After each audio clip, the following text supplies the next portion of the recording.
Good afternoon and welcome to my Friday ramblings. The last couple of days have been really quite pleasant spring weather here in Hobart. Today it's been dull, overcast, and it's a normal spring day in Tasmania. I've just been part of what many of you, I'm sure, have been part of over recent times, a live stream of a funeral that I wasn't able to attend.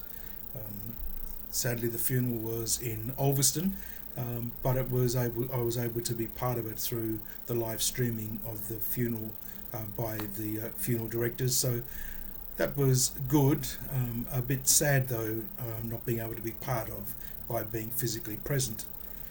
This week has been an interesting week. After the conference last Saturday, the Evangelium conference, we had a follow-up meeting on Wednesday, which was quite a good meeting and offers a few possibilities for us as both a parish and as a diocese for a way forward into the future. And that was just good being able to chat with a few people about what we can do. And it looks as if although many of us haven't really done it at this stage, the opportunity to be part of an online alpha process looks like it'll come forward in the next few weeks.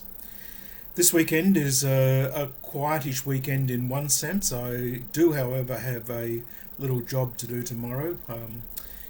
Normally the school and the parish have a combined fair to raise funds for both establishments. This year, because of COVID and the restrictions about numbers, it's not possible to have that. So tomorrow there is a sausage sizzle that will be held at the local Bunnings, and being a bit of a sucker for a sausage, I've offered to help for a couple of hours tomorrow morning. So that will be no, I won't be eating the profits. I'll actually be helping to either cook or sell the sausages on the time. So I'll have to find another way to have my sausage tomorrow, quite probably at the end of the morning.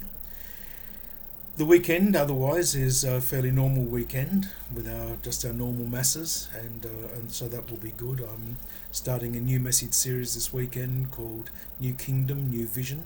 I'm using passages from the letter of James, which we read over the next few weeks, to just highlight how James is inviting us to have a much more social conscience awareness about what we do and why we do it. So so just hoping that might tweak a few people's minds and perhaps allow us to do just a few things differently and be a little bit more positive in our future directions. So there's not a lot else happening except it's a quiet day. I will be going to bed early tonight because I'm a coward. Geelong are playing in an elimination final against Greater Western Sydney, and just to show that everybody is quite nonplussed about the whole thing, it's in Perth. So we'll wait and see what happens to that. But if I sit up to watch it and we lose, I won't sleep. If I sit up and watch it and we win, I won't sleep. So it's much better to go to bed early and hope that I sleep through long enough for the game to be over and I'll be without some of that tension. As I said, I'm a coward. I can't watch a game and stay comfortable. So that's my story for the week. It's been a quietish week in one sense with meetings, but that's okay. We've got a lot more to do, and hopefully over the next couple of weeks we'll be able to take a few steps forward in finding new ways to reach out to people in our parish and see what we can do about making Christ real for others. Have a great weekend. Please stay safe, take care on the roads, and if you possibly can, make sure you get vaccinated so that we can look after everyone in our community.